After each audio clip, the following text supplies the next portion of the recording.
Hey, what's up, everybody? So my name is Devin Kramer, and what I wanted to do is I wanted to answer a question that I was asked recently, and I thought that it would be one of those answers that maybe would benefit other people to hear.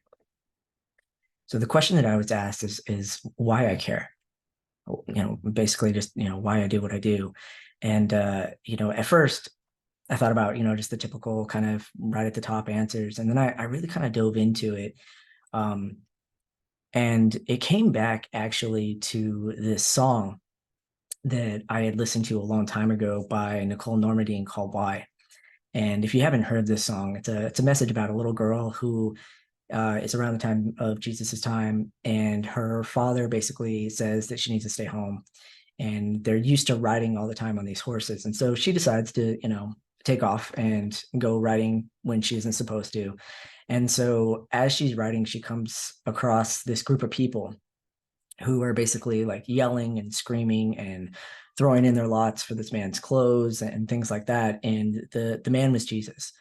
And she couldn't understand why it is that this was happening. She couldn't understand why they were yelling. She also couldn't understand why it was this specific man, because her father had taught her that this man, was stronger than all the men and was greater than, all these things.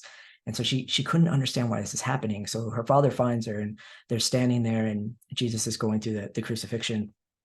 And the song then shifts to from her perspective to Jesus' perspective. And this is what I think really hit me, is that he's crying out at this point. He's crying out to God, and he's saying, I thought that I could do this. I thought I could handle this. I thought I could carry this weight and this crown, and I can't. It's too big. Like, why is this happening to me? And it's basically like all these questions we all have, And so in that moment, God responds, and he basically says that I can see everything that is happening. I understand why it is that you're, crying out, why it is that you're responding this way. I can see all the things and all the pieces of the puzzle together.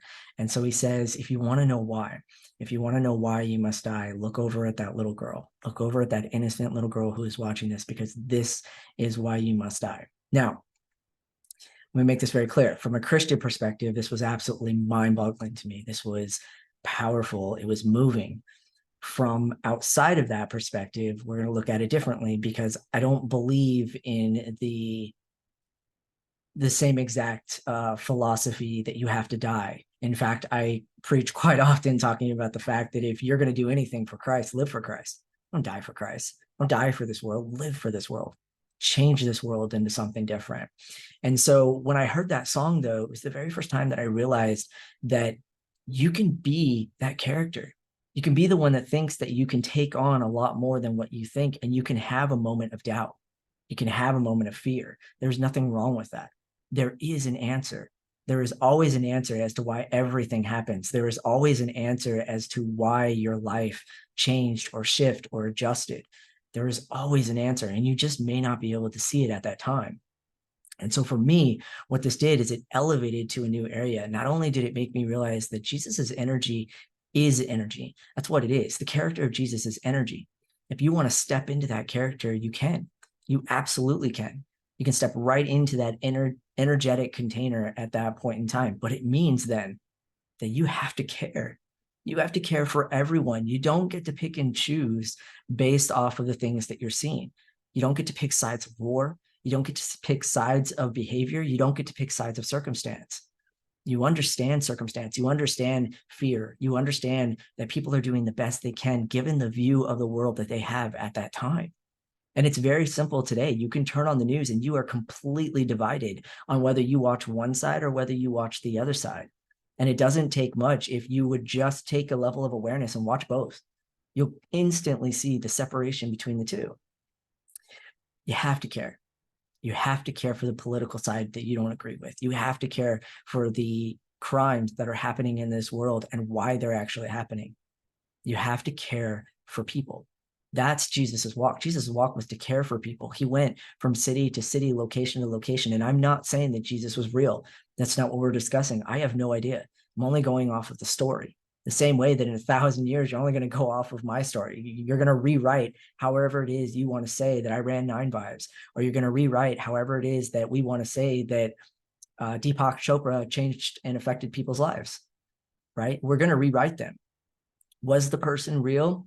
I don't know. I never met Jesus, in that time, so I can't say.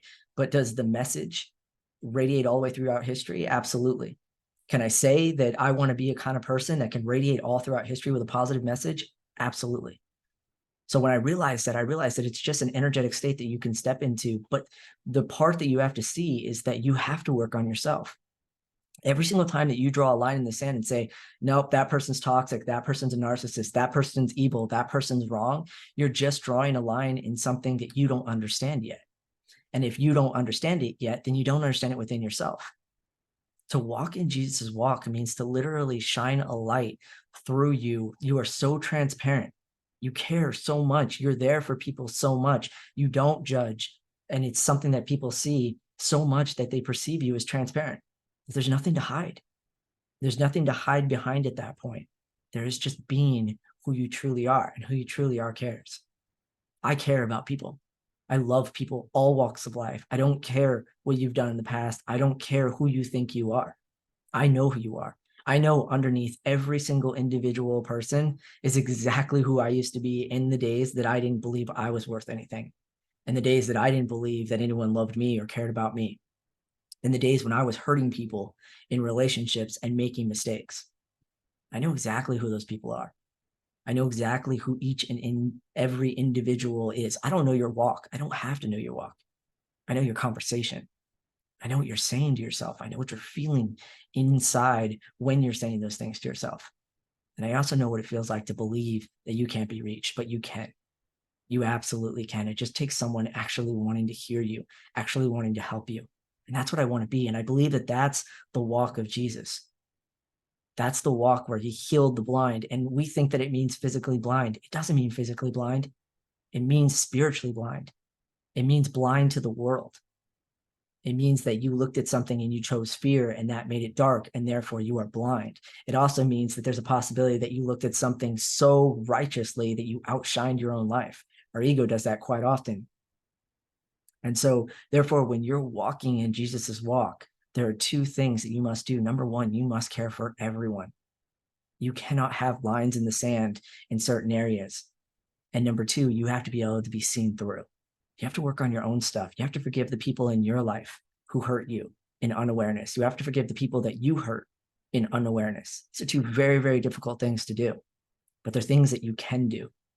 Because I could tell you, if you knew my walk, if you knew that the majority of my life, I thought I was only alive so that I could be there for someone in my family if they needed organs. That's how the church raised us. Now, when I made mistakes in my life, it affected my sister, who absolutely was the center of my whole life growing up. I thought that everything that I did had some type of consequence in this way, and it doesn't. Every single person can be reached.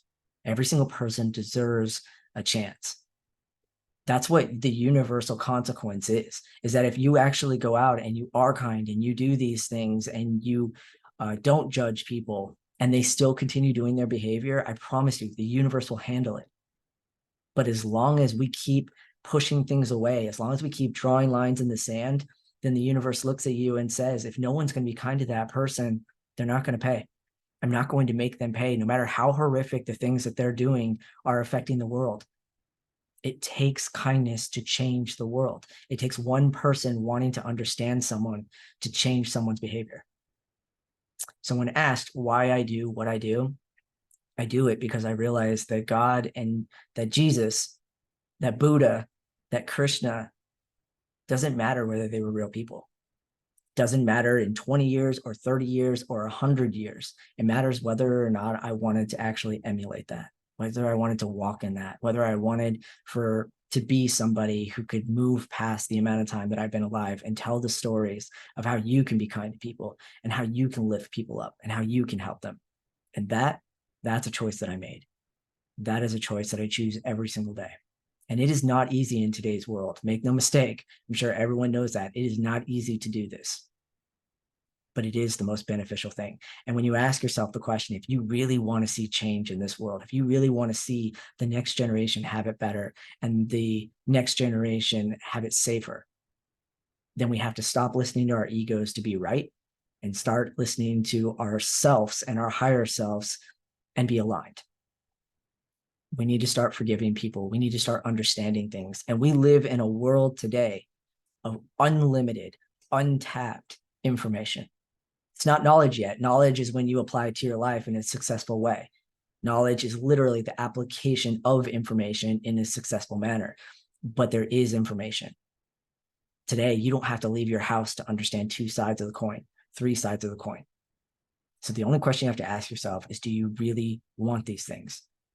Because if you do, then a little bit of effort, 1% of effort of trying to understand someone you don't understand, 1% of effort of trying to forgive someone you refuse to forgive is all that is required to change things from dark to light. Get your 9 vibes aligned.